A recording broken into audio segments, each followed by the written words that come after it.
You think you're being patient with an avoidant partner. But what if you're actually being manipulated by a narcissist who's just really good at hiding behind emotional unavailability? Look, I get it. You've done the work. You've read about attachment theory. You understand why they pull away, and you're trying to give them space. But here's what nobody talks about. Not every emotionally distant person is just scared of intimacy. Some are using that avoidant label as cover for something darker. And by the time you realize it, you've already lost months or years trying to fix something that was never about attachment in the first place. Today, I'm breaking down 5 signs that'll help you tell the difference. And sign number 4 is the one most people miss until it's too late. Before we dive in, let me be clear. This isn't about labeling everyone who needs space as a narcissist. Genuine avoidants struggle with intimacy because of deep fear. They want connection, but don't know how to handle it without feeling trapped. Narcissists use emotional distance as a control mechanism. They're not afraid of closeness. They just don't value you enough to offer it unless it serves them. That's the difference we're unpacking today. Sign number 1. They only open up when you're about to leave. Here's how this plays out. You've been feeling disconnected for weeks, maybe months. You're exhausted from the one-sided effort, and you finally hit your breaking point. You tell them you can't do this anymore. And suddenly, like magic, they transform. They open up. They share their feelings. They tell you about their childhood, their fears, their dreams. They give you just enough emotional intimacy to make you think you've finally broken through. But here's the trap. This isn't them letting you in. This is them reeling you back. A genuine avoidant might eventually open up as trust builds over time, slowly and awkwardly, not perfectly timed to your exit strategy. But a narcissist knows exactly when to drop the vulnerability card. They're not sharing because they trust you. They're sharing because they're about to lose control. And the moment you're hooked again, that door slams shut faster than it opened. If this is already making things click for you, hit that like button so I know this is helping. Later in this video, I'll show you what happens when you start recognizing this pattern and why it connects to everything else they do. Sign number 2. Your pain somehow always becomes about them. Let's say you try to talk about how their distance affects you. You're not attacking them. You're just expressing how you feel. Maybe you say, "I feel lonely when we don't talk for days." Or, "It hurts when you cancel plans last minute." Instead of acknowledging your pain, they flip it. Suddenly, you're hearing about how hard things are for them, how much pressure they're under, how they can't handle conflict, how you're making them feel guilty.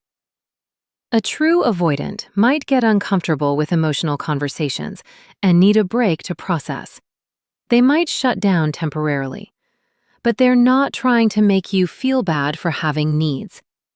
A narcissist using avoidant behavior as a shield will turn your hurt into their victimhood every single time. They'll make you feel guilty for even bringing it up. And before you know it, you're the one apologizing for having feelings. You're comforting them about the pain they caused you. And this messes with your head the most. You start wondering if you're the problem. When we get to sign number 5, you'll see how this connects to something even more damaging. Sign number 3. They keep you just close enough to stay hooked. This one's subtle but deadly. They're not completely absent. They don't ghost you for weeks.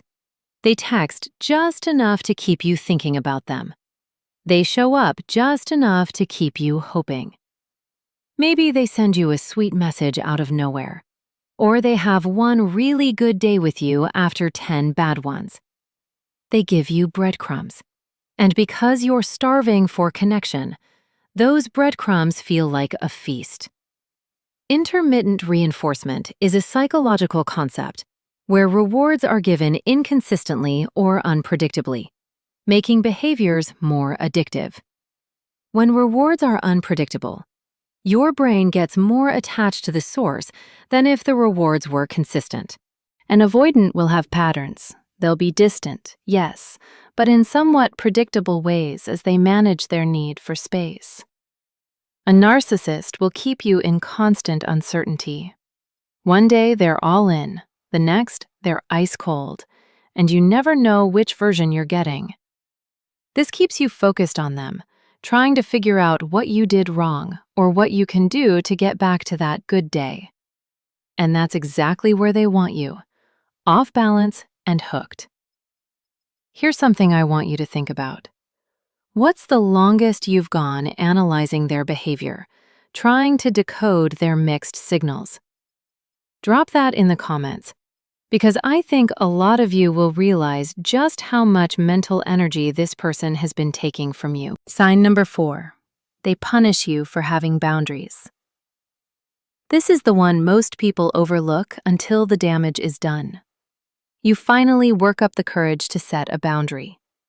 Maybe you say you need more consistency in communication, or that you won't accept being canceled on last minute, or that you need to feel like a priority sometimes. Their response? They pull away even harder. They get cold. They might disappear for days. They act like your boundary is an unreasonable demand, an attack on their freedom, or proof that you're too needy. Here's the thing. A genuine avoidant might initially feel panicked by a boundary because it feels like pressure. But once they calm down, they can usually recognize that what you're asking for is fair. They might struggle to meet it, but they won't punish you for asking.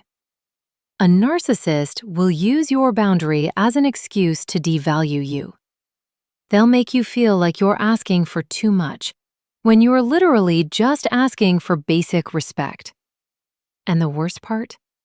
You start lowering your standards just to keep them around. You tell yourself, maybe I am asking for too much. Maybe I need to be more understanding. And that's how they win. Think about how many times you've softened your needs just to avoid their withdrawal. Here's what I need you to understand. This isn't about attachment style anymore. This is about power and control. Sign number 5. Everyone else gets a different version of them. Pay attention to this one. How do they act around other people? Are they charming, social, warm, and present with friends, coworkers, or even strangers? But with you, in private, you get the cold, distant, unavailable version. That's not avoidant attachment. That's selective empathy. A true avoidant struggles with emotional intimacy across the board. They might be friendly in surface-level interactions, but they keep everyone at arm's length when it comes to deeper connection. They're not turning on the charm for some people and shutting it off for you. But a narcissist can switch personas like a pro. They know how to be whoever they need to be to get what they want from different people. And with you, the person who's already invested, who's already trying, who's already hooked, they don't need to try anymore. They've already got you. So they give you the bare minimum, while everyone else sees them as amazing. And when you try to explain to friends or family what you're going through, you sound crazy because their public persona doesn't match your private experience. Here's what this all comes down to. If you're reading about avoidant attachment, going to therapy, doing the work, trying to be more secure, more patient, more understanding, and nothing changes, if your needs are still being ignored, your boundaries still being violated, your pain still being minimized, That's not an attachment issue. That's a respect issue. And no amount of understanding avoidant attachment will fix someone who fundamentally doesn't value you. You deserve someone who wants to grow, even if it's messy and slow. You deserve someone who sees your effort and tries to meet you halfway, even if they don't always get it right. You don't deserve someone who hides behind psychology terms to avoid accountability. What patterns have you noticed in your relationship that are starting to make more sense now? Share your experience in the comments below, and your story might help someone else recognize what they're dealing with. If you found value in this video, don't forget to like and subscribe.